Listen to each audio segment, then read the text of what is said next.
Hello and welcome साथियों, मेरा नाम है दिलबीर सिंह खालसा और आज की क्लास में मैं आप सबका करता हूं स्वागत। साथियों, आज की class JKSSB accountants and finance के लिए। आज की क्लास में हम मैथमेटिक्स के एक और टॉपिक जो वेक्टर है, ये टॉपिक ऑलरेडी हमने क्लास में बहुत ही बारीकी से, बहुत ही अच्छे तरीके से आपके साथ डिस्कस किया हुआ है। इस टॉपिक पर कुछ MCQs आज की क्लास में करेंगे ताकि इस टॉपिक का रिविजन जो है वो बना रहे। तो गुजारिश करें, अगर अभी तक आपने चैनल को सब्सक्राइब नहीं किया है तो प्लीज़ चैनल को सब्सक्राइब ज़रूर कीजिए। तो चलिए स्टार्ट करते हैं। तो चलिए जी, क्वेश्चन नंबर 1 आपके पास दिया गया है, the dot product of two vectors is also referred as. दो वेक्टर्स अगर आपके पास दिए जाएं, ए वेक्टर आपके पास दिया जाए A1 i cap plus A2 j cap plus A3 k cap, vector b दिया जाए आपके पास B1 i cap plus B2 j cap plus B3 k cap. इन दोनों का अगर आप डॉट प्रोडक्ट लेंगे, vector a dot vector b किसके बराबर निकलेगा? वो आपके पास A1 B1 plus times A2 B2 plus times A3 B3, ये आपके पास डॉट प्रोडक्ट निकलेगा। डॉट प्रोडक्ट जो है हमेशा आपके पास फाइनल क्वांटिटी जो है वो आपके पास ये स्केलर क्वांटिटी मिलती है। जो रिजल्ट मिलेगा एक आपके पास स्केलर रिजल्ट मिलेगा। ठीक है जी, तो यही कह रहा है आपके पास जो डॉट प्रोडक्ट है इसको आप और एक नाम क्या कहते हैं? क्या आप वेक्टर प्रोडक्ट कहते हैं? नहीं सर, वेक्टर प्रोडक्ट किसको आता है? अगर आपके पास क्रॉस प्रोडक्ट आ जाए, दो वेक्टर्स ए वेक्टर और बी का आप क्रॉस प्रोडक्ट लेंगे तो रिजल्ट आपके पास वेक्टर प्रोडक्ट आ जाएगा। लेकिन अगर आप डॉट प्रोडक्ट ले रहे हैं ए डॉट बी तो जो रिजल्ट आएगा वो आपके पास स्केलर प्रोडक्ट कहलाएगा। तो correct answer option number B. Video के लास्ट में जो है आप अपना रिजल्ट जो है कमेंट सेक्शन में हमें ज़रूर बताइए। चलिए आगे बढ़ेंगे। चलिए जी, क्वेश्चन नंबर 2 आपके पास इस तरह से दिया गया है, फॉर एनी टू वेक्टर्स, दो वेक्टर्स कोई भी वेक्टर ए दिया गया है A1 i cap plus A2 j cap plus A3 k cap, दूसरा वेक्टर बी है B1 i cap plus B2 j cap B3 k cap. Given condition है that A1 B1 plus A2 B2 plus A3 B3 ये 0 के बराबर है। जब ये condition आपके पास उधर से दी हो कि A1 B1 plus A2 B2 plus A3 B3 is equal to 0, इससे आप क्या मतलब निकालेंगे? इसका मतलब क्या होगा कि ये तो दो वेक्टर्स हैं A और B, क्या ये परपेंडिकुलर है, क्या ये पैरेलल है, क्या जो इनके बीच में एंगल है वो थीटा 90 डिग्री से ज़्यादा है, ऑब्ट्यूज एंगल है, या नन ऑफ दीज। अब देखिए, अगर दो वेक्टर्स आपके पास A और B दिए गए हैं, अगर A और B दिए जाएंगे तो इनका डॉट प्रोडक्ट आपके पास किसके बराबर होता है? सर, आपके पास magnitude of A into magnitude of B into आपके पास कॉस थीटा होता है। ठीक है जी, और A डॉट B की वैल्यू जो है हमेशा आपके पास कितनी आती है? A1 B1 plus times A2 B2 plus times A3 B3, ये किसके बराबर आ जाएगा? आपके पास magnitude of A into magnitude of B into cos theta के बराबर। क्यों? गिवन कंडीशन ये है कि A1 B1 plus A2 B2 plus A3 B3 0 के बराबर है। इसका मतलब ये निकलेगा कि magnitude of A into magnitude of B into cos theta जो है ये 0 के बराबर है। तो ये 0 के बराबर कब होगा? जब कॉस थीटा 0 के बराबर होगा। कॉस थीटा 0 के बराबर कब होता है? जब थीटा आपके पास 90 डिग्री होता है। तो इसका मतलब ये हो गया, जब भी आपके पास गिवन कंडीशन इस तरह से हो कि डॉट प्रोडक्ट 0 आ रहा है दोनों वेक्टर्स का, इसका मतलब ये है कि दो वेक्टर जो हैं आपस में परपेंडिकुलर हैं। तो करेक्ट आंसर जो है ऑप्शन नंबर ए। ठीक है जी, अच्छे समझ गए आप, क्योंकि आपको पता है कि डॉट प्रोडक्ट की वैल्यू A डॉट B की वैल्यू जो है हमेशा magnitude of A into magnitude of B into cos theta आती है, और A डॉट B की वैल्यू फाइनल वैल्यू अगर आपके पास A और B की वैल्यू दी गई हो तो A1 B1 plus A2 B2 plus A3 B3 के बराबर होता है। ये गिवन कंडीशन में 0 था, इसका मतलब इसकी वैल्यू 0 आ जाएगी। इसकी वैल्यू कब 0 आएगी? जब कॉस थीटा 0 होगा। कॉस थीटा 0 कब होता है? जब थीटा 90 डिग्री है। जब थीटा 90 डिग्री, इसका मतलब ये है कि एक वेक्टर, अगर वेक्टर A इस तरफ है तो वेक्टर B आपके पास इस तरफ होगा, दोनों के बीच में एंगल 90 डिग्री होगी, तभी जो आपके पास डॉट प्रोडक्ट इन दोनों का वो आपके पास कितना आ जाएगा? वो 0 आ जाएगा। ठीक है जी, चलिए आगे बढ़ेंगे। तो चलिए जी, क्वेश्चन नंबर 3 आपके पास दिया गया है, find the angle between the following pairs of vectors. दो वेक्टर दिए गए हैं, वेक्टर ए आपके पास दिया गया है A is equal to i cap minus j cap, vector B आपके पास दिया गया है, वेक्टर बी की वैल्यू आपके पास दी गई है जे कैप प्लस टाइम्स के कैप। पूछा गया है इन दोनों के बीच में जो एंगल है थीटा है उसकी वैल्यू आपने निकालनी है। जिस तरह के ऑप्शन आपके एग्जामिनेशन में होंगे उसी तरह का आप जो है आंसर चूज करेंगे। अब देखिए, पहले एंगल निकालते कैसे हैं। अगर दो वेक्टर आपके पास दिए गए हों तो उसका एंगल कैसे निकालते हैं आप? आपको पता है कि क्योंकि हमको पता है कि भाई A डॉट बी, ये सिंपल जो आपके पास डॉट प्रोडक्ट वेक्टर्स का आता है magnitude of A into magnitude of B, ठीक है जी, इंटू आप कॉस थीटा लेते हैं। इसका मतलब ये हो जाएगा कि कॉस थीटा की वैल्यू जो है वो किसके बराबर आ जाएगी?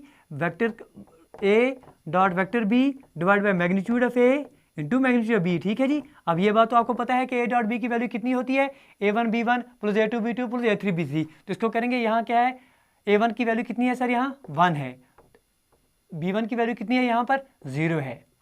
ठीक है जी, police times A1 B1 plus A2 B2। A2 की वैल्यू कितनी है सर -1 है, B2 की वैल्यू कितनी है सर 1 दी गई है, क्योंकि J के सामने क्या है कुछ भी नहीं है तो 1 है, यहाँ J के सामने -1 है। पुलिस टाइम्स यहाँ K के सामने यहाँ क्या है कुछ भी नहीं है तो 0 है, यहाँ K के सामने क्या कितना है सर 1 है, ले लिया आपने, divide by magnitude of A कितना निकलेगा, मैग्नीट्यूड ऑफ A हो गया under root of A1 square, क्योंकि अगर आपके पास कभी वेक्टर A दिया जाएगा इस तरह से, वेक्टर A है A1 I cap plus A2 J cap plus A3 K cap, अगर आपने मैग्नीट्यूड इसका निकालना है तो किसके बराबर निकलेगा, अंडर रूट ऑफ A1 का स्क्वायर आप लेते हैं प्लस A2 का स्क्वायर आप लेते हैं प्लस A3 का स्क्वायर लेते हैं, आपने क्लास में अच्छे से सीखा है। तो ये किसके बराबर आ जाएगा, मैग्नीट्यूड ऑफ A किसके बराबर आ जाएगा 1 का स्क्वायर प्लस टाइम्स -1 का स्क्वायर, ठीक है जी। और मैग्नीट्यूड ऑफ B किसके बराबर आ जाएगा 1 का स्क्वायर प्लस टाइम्स 1 का स्क्वायर। इसको आप सॉल्व करेंगे, ये किसके बराबर आ जाएगा, ये 0 हो गया खत्म, ये 0 हो गया, -1 ऊपर आ जाएगा -1 डिवाइड बाई ये कितना आ जाएगा अंडर रूट ऑफ 2, ये कितना आ जाएगा अंडर रूट, ये इसकी वैल्यू आ जाएगी अंडर रूट 2, इसकी वैल्यू अंडर रूट 2 मल्टीप्लाई करेंगे तो नीचे सिर्फ 2 आ जाएगा, ठीक है जी। तो आपके पास कॉस थीटा की वैल्यू कितनी आ गई, कॉस थीटा की वैल्यू आपके पास -1/2 आ गई। अब डिपेंड करते हैं आपके पास ऑप्शन कैसे दिए होंगे, अगर ऑप्शन में आपके पास थीटा ऐसे दिया होगा, theta is equal to cos inverse of 1/2, तो आपके पास यही आपके पास आंसर आ जाएगा। लेकिन अगर एंगल में दिया जाएगा तो कॉस थीटा की वैल्यू -1/2 कब होती है, अगर आपके पास थीटा की वैल्यू जो है 120 डिग्री होगी, क्योंकि आपके पास पता है आपको कि कॉस 120 डिग्री किसके बराबर होता है सर -1/2 के बराबर होता है। तो यहाँ से ये पता चल गया कि आपके पास थीटा जो है किसके बराबर आ गया sir 120 degree, 120 degree, option number D. अब ये ऑप्शन दिया जाए या आपके एग्जामिनेशन में ये ऑप्शन दिया जाए, theta is equal to cos inverse 1/2 दिया जाए या दिया जाए थीटा इज इक्वल टू 120, जो ऑप्शन में होगा वो आप आंसर देंगे। कभी कभी इस तरह से भी दिया जाता है क्या ऑप्शन दिया जाए, ए ऑप्शन ये है, बी ऑप्शन ये है, बी ऑप्शन की जगह पर आपके पास इस तरह से दिया जाएगा कि बी ऑप्शन जो है आपको कॉस इनवर्स ऑफ 1/2 दिया जाए, और ऑप्शन नंबर सी में जो है आपको बोथ बी एंड डी दिया जाए, तो ये भी आपके पास आ रहा है ठीक, ये भी आपके पास ठीक आ रहा है, तो इस सूरत में आपके पास आंसर जो है ये बन के आ जाएगा, ठीक है जी। आपको एग्जामिनेशन घुमा सकता है, लेकिन आपको बिल्कुल कंसेप्ट अगर आपके क्लियर होंगे तो कोई भी क्वेश्चन जो है आपको मैथमेटिक्स में आपको गलत नहीं होगा, ये आप श्योर रहिए। अगर आपने हमारी पूरी प्लेलिस्ट देखी है अच्छे से मैथमेटिक्स के रिलेटेड, तो JK SSB के अकाउंट एंड फाइनेंस के एक भी क्वेश्चन आपके मैथमेटिक्स से बाहर नहीं जा सकता। चलिए आगे बढ़ेंगे। चलिए जी, क्वेश्चन नंबर 4 क्या दिया गया है, क्वेश्चन नंबर 4 में पूछा गया है find a projection of vector A on vector B। A vector आपके पास दिया गया है 2i cap - 2j cap - k cap, B vector दिया गया है 3i cap - j cap plus 2 times k cap. अब देखिए सोल्यूशन आप इसका कैसे करेंगे, क्लास में हमने आपको कंसेप्ट सिखाया है प्रोजेक्शन, जब आपने निकालनी हो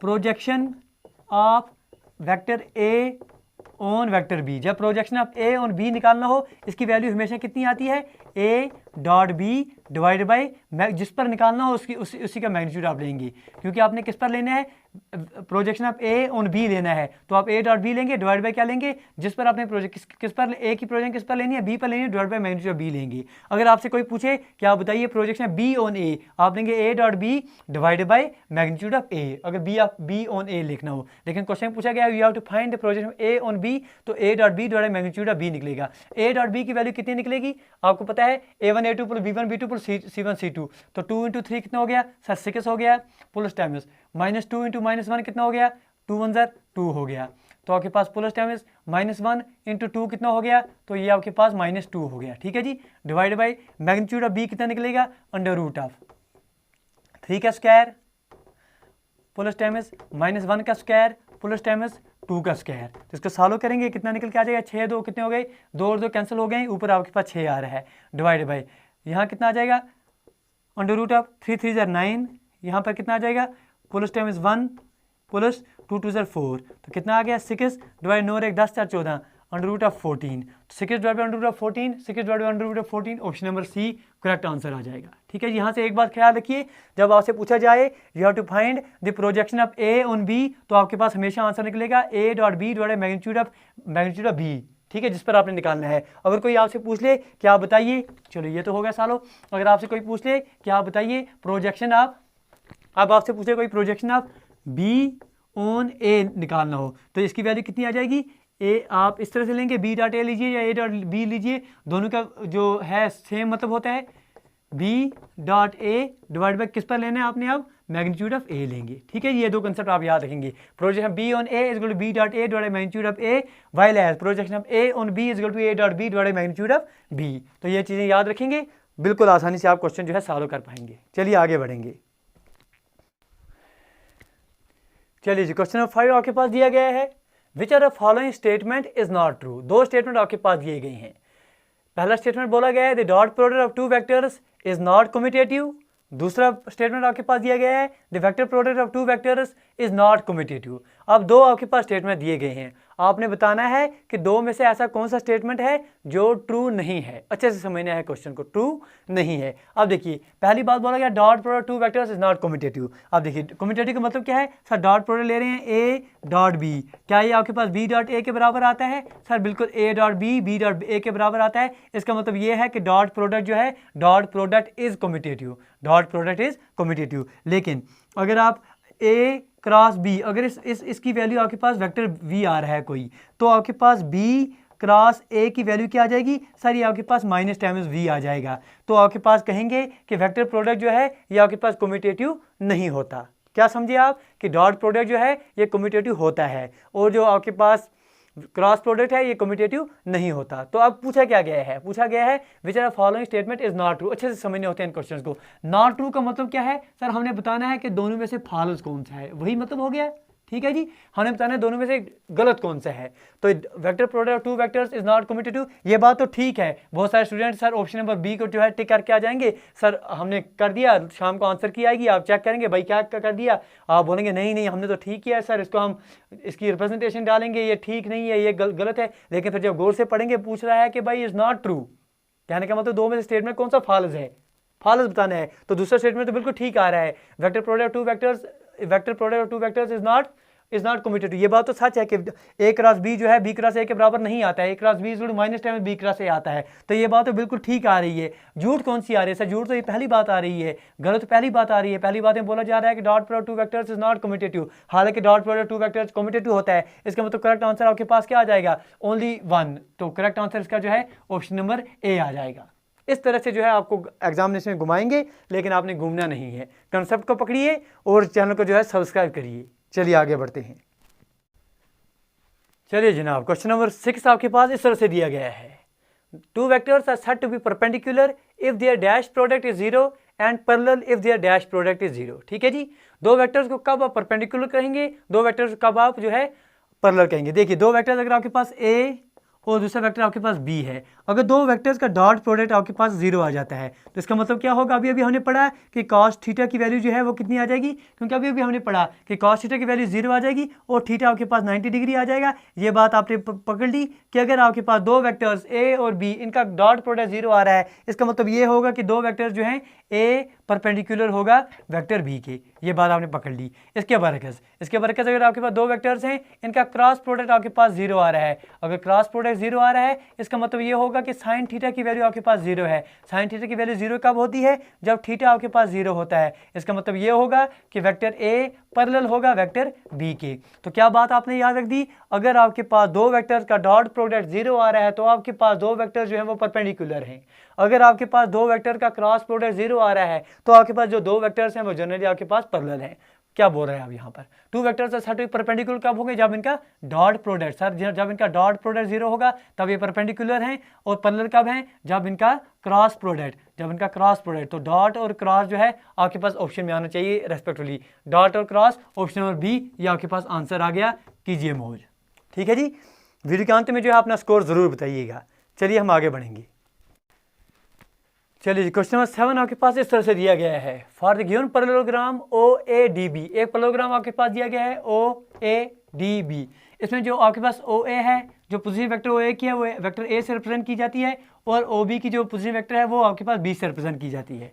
पूछा जा रहा है देन द एरिया, जो आपके वेक्टर एरिया है आप ट्रायंगल OAB, जो आपके पास OA और B ये वाला जो ट्रायंगल आपके पास बन के आ रहा है, ठीक है जी, इसका जो वेक्टर एरिया वो किसके बराबर होगा? क्या वो 1/2 इंटू A डॉट B आ जाएगा, 1/2 इंटू A क्रॉस B आ जाएगा, या ए क्रॉस बी आ जाएगा या ए डॉट बी आ जाएगा। देखिए इन जनरल में बात क्या होती है, इन जनरल में अगर आपके पास कोई पैरेललोग्राम है, इसके दो आर्मर्स जो हैं जिनके बीच में एंगल थीटा है, वो उनके पोजीशन वेक्टर्स अगर ए और बी से रिप्रेजेंट की जाते हैं तो वेक्टर एरिया जो पैरेललोग्राम का होता है, पूरे पैरेललोग्राम का वेक्टर एरिया जनरली हम लेते हैं ए क्रॉस बी के बराबर। और आपके पास जो ट्रायंगल इसके बीच में आ रहा है, ये वाला ट्रायंगल हो गया, इस ट्रायंगल का एरिया जो आता है आपके पास 1/2 into vector A cross vector B आता है। तो इसका करेक्ट आंसर क्या आ जाएगा सर? ऑप्शन नंबर बी इसका करेक्ट आंसर आ जाएगा। ठीक है जी, क्लास में भी हमने अच्छे से पढ़ा है आपके साथ, तो यहाँ भी आपके साथ रिवीजन आपका हो रहा है।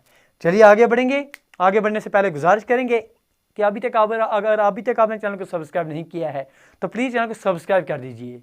ठीक है जी, आपके लिए हम जो है बिल्कुल एमसीक्यू सेशन आपके अकाउंटेंसी एंड फाइनेंस के जितने भी टॉपिक आपके सिलेबस में हैं, स्टैटिस्टिक्स के हो गए, जनरल साइंस के हो गए, जनरल स्टडीज़ के हो गए, हर एक टॉपिक पर हम जो है आपके साथ एमसीक्यू सेशन ला रहे हैं, क्योंकि सिलेबस ऑलरेडी कवर कर चुके हैं। अब हम एमसीक्यू सेशन आपके साथ डिस्कस कर रहे हैं। तो गुजारिश करेंगे अगर अभी तक आपने चैनल को सब्सक्राइब नहीं किया है तो प्लीज़ चैनल को सब्सक्राइब ज़रूर कीजिएगा। चलिए आगे बढ़ेंगे। चलिए जी, अगला क्वेश्चन आपके पास इस तरह से दिया गया है। क्वेश्चन में बोला गया है, क्वेश्चन नंबर 8 आपके पास डिस्कस कर रहे हैं। इफ इट इज गिवन, ये गिवन कंडीशन है कि A cross B plus B cross C plus C cross A जो है इसकी वैल्यू 0 है आपके पास। देन द 3 पॉइंटर्स, फिर जो आपके पास 3 पॉइंटर्स है जिनके पोजीशन वेक्टर्स ए बी और सी होंगे, उन्हें आप क्या कहेंगे? क्या वो 3 पॉइंटर्स कोलिनियर हैं, क्या वो कंप्लीमेंट्री हैं, क्या वो पैरेलल हैं, क्या वो परपेंडिकुलर हैं? ठीक है जी, अगर आपके पास कभी कंडीशन इस तरह से आ जाए कि A cross B plus times B cross C plus times C cross A, अगर इसका जो रिजल्ट है आपके पास 0 दिया जाए तो हमेशा आप बात याद रखिए कि जो 3 पॉइंटर्स हैं आपके पास हमेशा क्या निकलेंगे सर? वो आपके पास कोलिनियर निकलेंगे। इन जनरल हम पढ़ते क्या हैं? हम पढ़ते हैं सर अगर आपके पास 3 पॉइंटर्स कोलिनियर हैं देन द ट्रायंगल जो आपके पास जो आपके पास वेक्टर एरिया निकलेगा उस ट्रायंगल का जो इन 3 पॉइंट से बनेगा उसकी वैल्यू 0 निकलेगी। कहने का मतलब ये है कि 1/2 into A cross B plus times B cross C plus times C cross A, असल में हम ये पढ़ते हैं ये 0 के बराबर होता है। अब 1/2 तो 0 हो नहीं सकते, इसका मतलब यही हम 0 ले लेते हैं।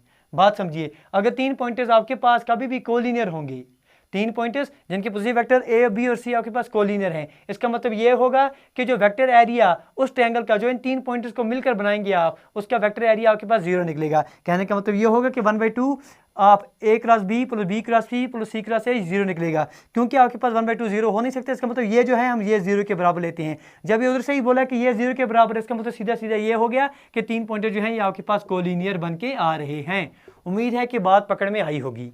चलिए आगे बढ़ेंगे। चलिए जी, क्वेश्चन नंबर 9 आपके पास दिया गया है। एक वेक्टर ए दिया गया है 2i cap minus j cap plus के कैप। दूसरा वेक्टर बी दिया गया है, बी की वैल्यू कितनी है 3i cap minus 2k cap. पूछा क्या गया है, you have to find the value of magnitude of 2 times B vector cross A. इसकी वैल्यू जो है आपने निकालनी है। आप देखिए सबसे पहले आपको 2 सोल्यूशन आप देखिए कैसे करेंगे इसका। पहले आपके पास 4 ऑप्शन हैं, वीडियो को पास कीजिए और खुद ट्राई कीजिए, देखिए क्या आंसर आता है। आप देखिए करना कैसे है। आपको पहले चाहिए 2 टाइम्स बी, तो 2 टाइम्स वेक्टर बी कितना निकलेगा 2 इंटू वेक्टर बी की वैल्यू कितनी दी गई है 3i cap minus 2k cap. तो इसकी वैल्यू कितनी आ जाएगी 2 3 6 times i cap minus times 2 2 4k cap. ठीक है जी, अब आपने क्या लेना है, सब पहले हम इसका क्रॉस प्रोडक्ट लेंगे 2 टाइम्स बी क्रॉस ए। तो दो वेक्टर्स का क्रॉस प्रोडक्ट कैसे करते हैं हमें पूरे पता है कि आपने क्लास अच्छे से देखे हैं, इसलिए हम डायरेक्ट कर रहे हैं। ये आई कैप लेंगे, ये जे कैप लेंगे, ये के कैप लेंगे। तो यहाँ कितना आ जाएगा इसकी वैल्यू 6, यहाँ पर 0 क्योंकि जे की वैल्यू 0 है और के की वैल्यू कितनी है -4। यहाँ पर बी ए के साथ क्या देखेंगे, वेक्टर ए के साथ क्या आ रहा है 2 आ रहा है, यहाँ पर -1 आ रहा है और यहाँ पर जो है 1 आ रहा है। अब इस डिटरमिनेंट को आपने सॉल्व करना है। क्लास आपने पढ़े हैं मैट्रिक्स एंड डिटरमिनेंट के, तो सॉल्व कीजिए। चलो करते हैं सर, इसकी वैल्यू कितनी आ जाएगी, यह आ जाएगा 0 -4 आई कैप। ठीक है जी, माइनस टाइम्स लेंगे आप, क्या आ जाएगा minus times 6 minus minus plus हो जाएगा 4 2 8, या आपके पास जे कैप आ जाएगा प्लस टाइम्स के कैप में क्या आ जाएगा माइनस टाइम्स 6 माइनस टाइम्स 0। ठीक है जी, तो ये किसके साथ आ जाएगा के कैप के साथ। अब सॉल्व करेंगे इसको, ये किसकी वैल्यू आ जाएगी 0 -4 कितना हो गया -4 आई कैप, -4 आई कैप। तो यहाँ पर कितना आ जाएगा -2 यहाँ पर आ जाएगा 8 से 14 माइनस टाइम्स 14 जे कैप, और यहाँ पर कितना आ जाएगा सर -6 के कैप। ये किसकी वैल्यू आ गई सर, वेक्टर 2b माइनस ए। ठीक है, यहाँ तक अगर क्लियर हो गया तो हम यहाँ ये मिटा दें आपके साथ, स्क्रीनशॉट लीजिए यहाँ तक। चलिए ये ले, हम जो है इसको रब कर रहे हैं यहाँ तक।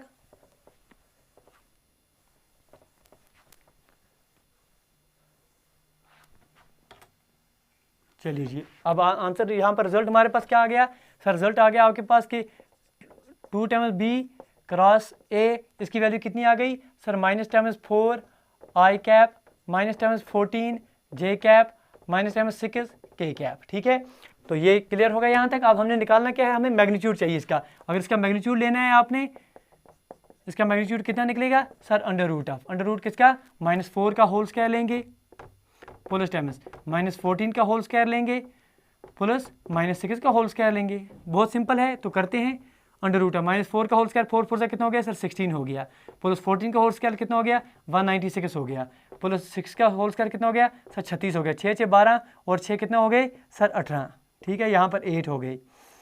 ठीक है, 9 और 1 10 10 10 11 12 13 और 1 14, 1 और 1 2 248, अंडर-रूट 248 ऑप्शन नंबर जो है सी इसका करेक्ट आंसर आ जाएगा। ठीक है जी, देखिए क्या पूछा जा रहा था, वेक्टर ए दिया गया है, वेक्टर बी दिया गया है, मैग्नीट्यूड ऑफ 2b क्रॉस ए, इसका मैग्नीट्यूड निकालना था। पहले हम 2b की वैल्यू लेंगे, निकाल दी, फिर 2b क्रॉस ए करेंगे, उसका वैल्यू ये आ गया। अब इस वेक्टर का आपने मैग्नीट्यूड लेना है तो बहुत सिंपल है, मैग्नीट्यूड से बराबर होता है अंडर-रूट ऑफ, अगर ये वेक्टर कोई भी आपके पास वेक्टर ए दिया जाएगा, a1 आई कैप प्लस a2 जे कैप प्लस a3 के कैप, तो इसका मैग्नीट्यूड अगर आपने लेना होगा तो किसके बराबर आ जाएगा, अंडर-रूट ऑफ a1 का स्क्वायर प्लस a2 का स्क्वायर प्लस a3 का स्क्वायर, ये आपके पास आंसर आ जाएगा। इसको आपने सॉल्व किया तो अंडर-रूट ऑफ 248 जो है इसका आंसर बन के आ गया। चलिए जी आगे बढ़ेंगे।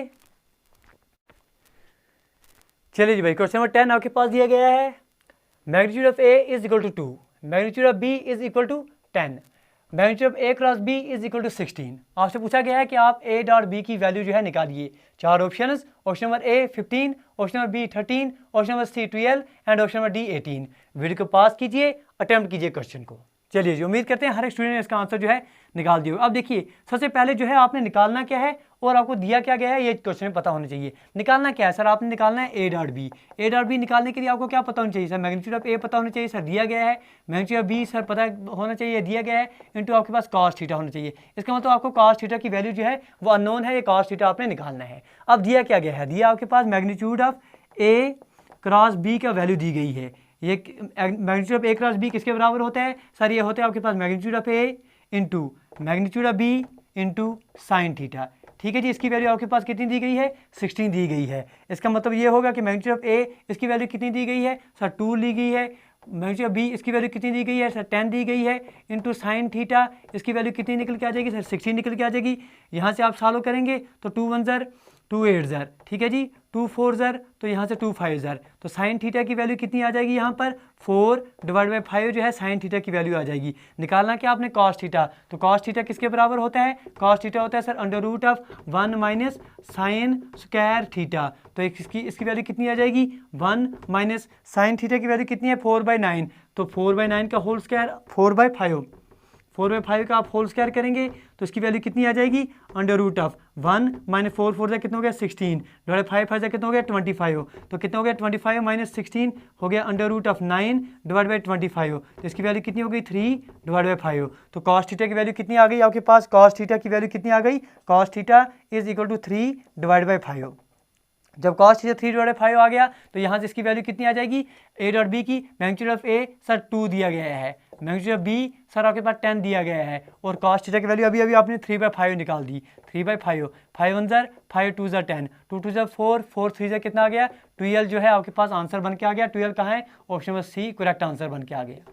एक बार फिर से आपके लिए रिपीट कर रहे हैं, दिया गया था मैग्नीट्यूड ऑफ ए 2 के बराबर है, मैग्नीट्यूड ऑफ बी 10 के बराबर है, magnitude of A cross B 16 के बराबर है, ए डॉट बी आपने निकालना था। आपको पता है ए डॉट बी किसके बराबर होता है, magnitude of A into magnitude of B into cos theta. Cos theta unknown था, कॉस थीटा कहाँ से निकालेंगे सर, यहाँ से निकालेंगे। Magnitude of A cross B आपके पास होता है magnitude of A into magnitude of B into sine theta, इसकी वैल्यू 16 दी गई है, तो एक मैग्नीट्यूड ऑफ ए की वैल्यू आपके पास 2 है, मैग्नीट्यूड ऑफ बी की वैल्यू 10 है, साइन थीटा जो है अननोन है। ठीक है। तो यहाँ से आप सॉल्व करेंगे इसको, साइन थीटा की वैल्यू 4/5 निकल के आ जाएगा। अब कॉस थीटा और साइन थीटा में क्या रिलेशन होती है, sine square theta plus cos square theta आपके पास हमेशा 1 आता है। वहाँ से हमने ले लिया कि कॉस थीटा जो है √1 - साइन स्क्वायर थीटा आ जाएगा। इसको सॉल्व करेंगे तो कॉस थीटा की वैल्यू आपके पास 3/5 बन के आ जाएगी। इस 3/5 को पुट यहाँ पर करेंगे, ए की वैल्यू 2 दी गई है, मैग्नीट्यूड बी की वैल्यू 10 दी गई है, कॉस थीटा की वैल्यू आपने 3/5 निकाली, सॉल्व करेंगे तो 12 जो है इसका आंसर बन के आ जाएगा। तो उम्मीद करते हैं आज की क्लास में आपके YMCQs ये जो वेक्टर का टॉपिक है इसकी रिवीजन हो गया होगा। ये पार्ट 1 था। अगले पार्ट में जो है कुछ और क्वेश्चन वेक्टर पर करेंगे ताकि ये टॉपिक जो है बहुत बेहतरीन तरीके से आपको समझ आ जाए। गुजारिश करें अगर आज की क्लास में आपने कुछ सीखा है तो प्लीज़ लाइक शेयर और सब्सक्राइब करना ना भूलें। वीडियो देखने के लिए आपका बहुत बहुत धन्यवाद। Thank you, thanks a lot for watching.